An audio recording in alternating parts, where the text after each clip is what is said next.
Les années 1990 ont été une décennie remplie d'élan électrisant. Partout, on ressentait ce sentiment que le futur était juste devant la porte.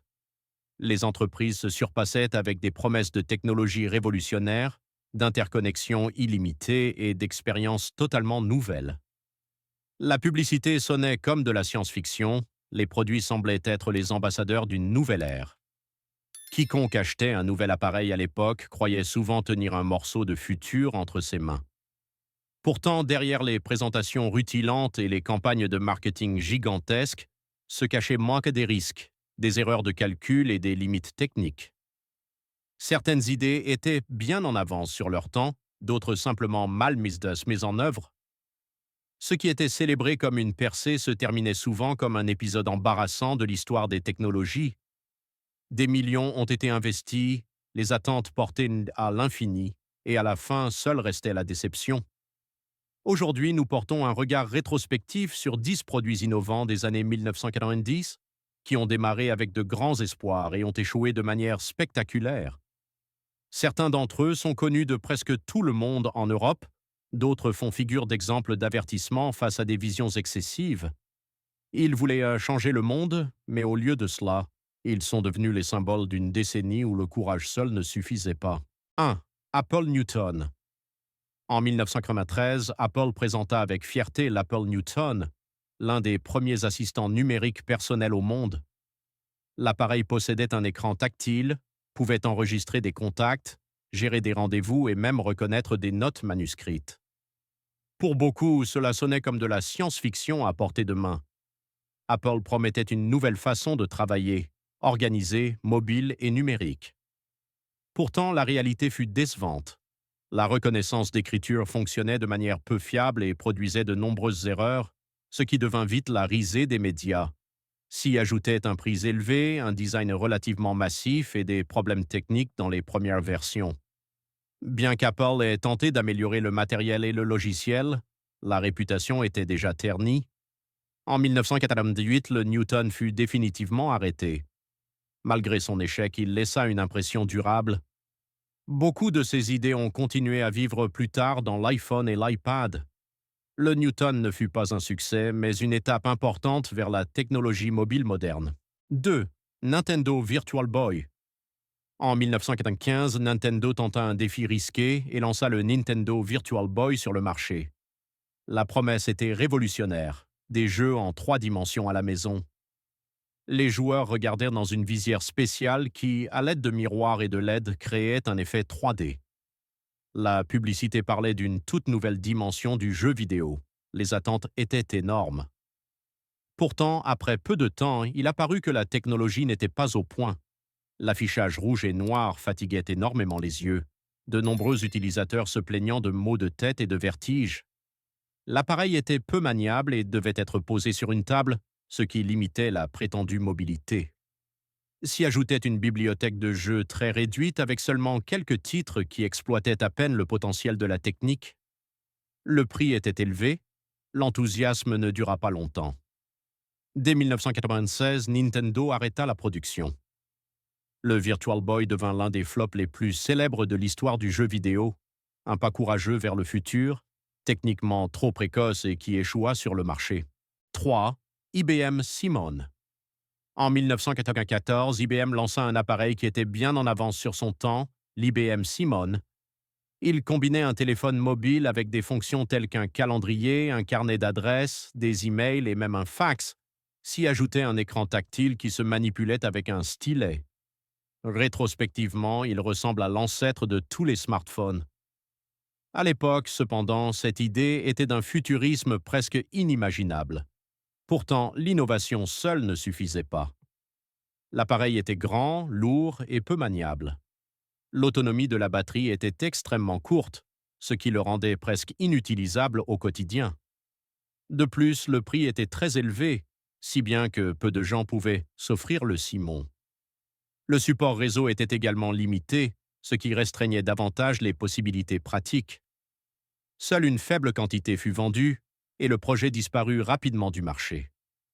Aujourd'hui, l'IBM Simon est considéré comme un pionnier technologique, mais dans les années 1990, ce fut un échec économique. Une vision brillante qui était trop en avance sur son temps. Top 4, Atari Jaguar. En 1993, Atari se lança dans une nouvelle génération de consoles avec de grandes déclarations. L'Atari Jaguar fut promue comme la première console 64 bits au monde. Dans les publicités, elle semblait plus puissante que tout ce que Sega ou Nintendo avaient à offrir. Pour beaucoup, cela sonnait comme un immense saut technologique et un possible retour pour Atari. Pourtant, derrière ce marketing impressionnant se cachait une réalité compliquée. Le matériel était difficile à programmer, les développeurs se plaignant d'outils défectueux et d'obstacles techniques. Le choix de jeux resta limité et de nombreux titres ne purent exploiter la puissance promise. La manette semblait encombrante et inhabituelle, ce qui suscita des critiques supplémentaires. Pendant ce temps, des concurrents plus forts comme la PlayStation et la Sega Saturn entraient en scène et attirèrent l'attention. Les chiffres de vente de la Jaguar restèrent décevants et dès le milieu des années 1990, Atari jeta l'éponge. La Jaguar devint la dernière console de salon de l'entreprise. Une grande promesse de supériorité technique qui au final ne put être tenue.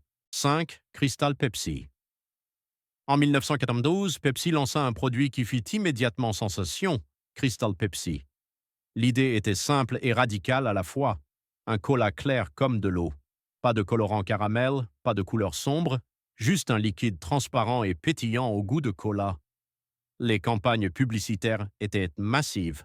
La curiosité des clients l'était tout autant.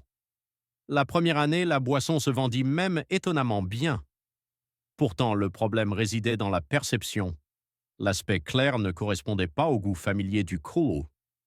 De nombreux consommateurs s'attendaient à un arôme frais, citronné ou léger, mais ils recevaient du cola classique. Cette divergence irritait. S'ajoutait à cela que la tendance des produits clairs s'essouffla rapidement. Même Coca-Cola sortit avec Tab Clear un produit concurrent, ce qui rendit le marché encore plus confus. Dès 1994, Crystal Pepsi disparut des rayons. Ce qui commença comme un coup marketing audacieux devint un exemple parfait du fait qu'un design frappant ne garantit pas à lui seul un succès à long terme. Un départ brillant pour s'évaporer tout aussi vite. 6. Philips CDI. En 1991, Philips lança un appareil qui voulait être plus qu'une simple console de jeu, le CDI. Il devait réunir musique, films, programmes éducatifs et jeux vidéo dans un seul système multimédia. Branché sur le téléviseur, il promettait un divertissement interactif pour toute la famille. La vision était ambitieuse et sonnait comme le futur du salon. Pourtant, le démarrage fut laborieux, le prix était élevé, surtout par rapport aux consoles de jeux classiques ou aux PC. Le matériel était trop faible pour des jeux exigeants et la commande semblait inhabituelle et lente. Beaucoup de titres proposés étaient des programmes éducatifs ou des logiciels expérimentaux qui ne s'adressaient qu'à un groupe cible limité. La qualité des jeux variait énormément et les véritables system sellers manquaient. Avec le temps, le CDI perdit de son importance, tandis que des consoles plus puissantes dominaient le marché. À la fin des années 1990, le projet fut arrêté. Le CDI reste un exemple de la manière dont une grande vision multimédia peut échouer à cause de coûts élevés, d'une exécution médiocre et d'un groupe cible flou. 7. Sega 32X. En 1994, Sega voulut redonner vie à sa console Genesis à succès et lança le module complémentaire 32X. L'idée semblait séduisante. Avec cette extension, la console existante devait entrer dans l'ère du 32 bits et offrir des graphismes plus modernes, et ce, à un prix inférieur à celui d'une console totalement nouvelle. Pour de nombreux fans, cela ressemblait à une solution de transition intelligente vers la génération suivante. Pourtant, dans la pratique, cela créa surtout de la confusion. Sega faisait déjà simultanément la promotion de sa nouvelle console Saturn, ce qui rendait les acheteurs incertains quant au système qui avait réellement un avenir. Le nombre de jeux disponibles pour le 32X resta faible et de nombreux titres étaient techniquement décevants. Les développeurs perdaient rapidement tout intérêt, car la plateforme n'offrait aucune perspective claire. Les chiffres de vente restèrent bien en deçà des attentes, et après peu de temps, le 32X disparut du marché. Au lieu de prolonger la durée de vie de la Genesis, il nuisit à la réputation de Sega. Une tentative ambitieuse qui s'est perdue dans un mélange stratégique chaotique. 8. 3DO. En 1993, la 3DO apparut comme une console promettant rien de moins que du multimédia haut de gamme pour le salon. Elle fut commercialisée comme un système 32 bits et devait être produite par différents fabricants grâce à un modèle de licence ouvert. La technologie était considérée comme puissante, la vision comme moderne et tournée vers l'avenir. Beaucoup s'attendaient à un concurrent sérieux pour Nintendo et Sega. Pourtant, l'erreur décisive fut le prix.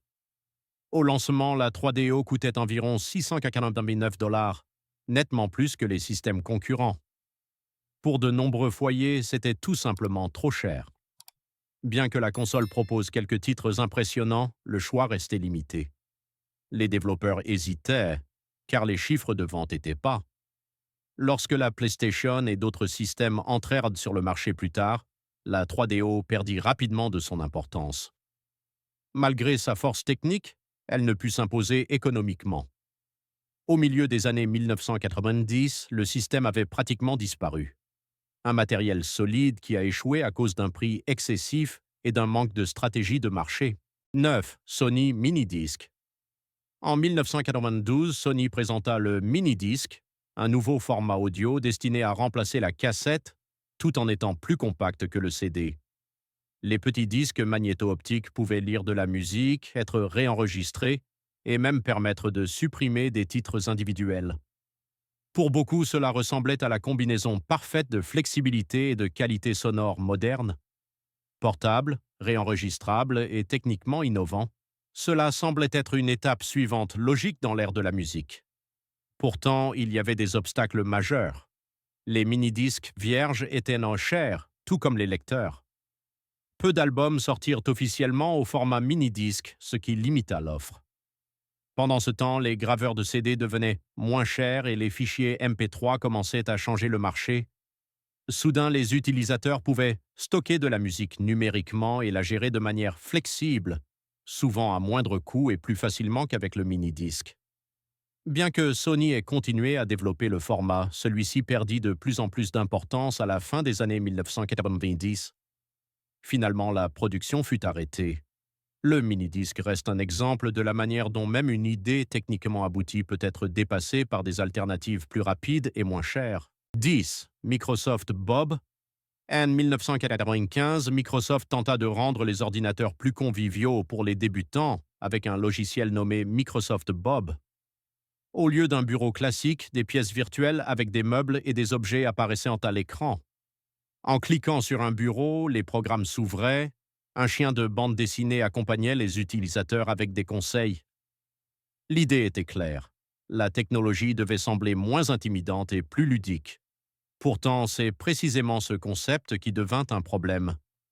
De nombreux utilisateurs trouvaient l'interface de type dessin animé enfantine et peu professionnelle. Le logiciel fonctionnait de plus en plus lentement et nécessitait plus de ressources système que ce que de nombreux PC de l'époque pouvaient offrir. Les incrustations d'aide constante étaient aperçues comme gênantes plutôt qu'utiles. Les ventes restèrent faibles et après peu de temps, Microsoft Bob disparut du marché. Ce qui était pensé comme une révolution conviviale devint l'un des flops logiciels les plus célèbres des années 1990. Aujourd'hui, on s'en souvient surtout avec un sourire, comme l'exemple que de bonnes intentions seules ne garantissent pas un bon produit. Les années 1990 ont été une décennie d'optimisme sans limite. Les entreprises rêvaient plus grand, développaient plus courageusement et investissaient des millions dans des visions censées changer le monde. Certains de ces produits étaient en avance sur leur temps, d'autres ont échoué à cause de limites techniques, d'une mauvaise stratégie de prix ou d'un positionnement sur le marché confus. Pourtant, ils avaient tous un point commun. Ils voulaient façonner le futur.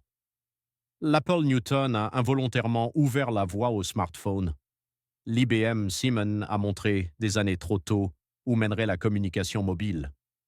Le Virtual Boy a prouvé que l'innovation sans confort ne survit pas, et des formats comme le mini-disque ou des systèmes comme la 3DO nous ont rappelé que même une technologie puissante ne garantit pas le succès si le timing et le prix ne sont pas adéquats.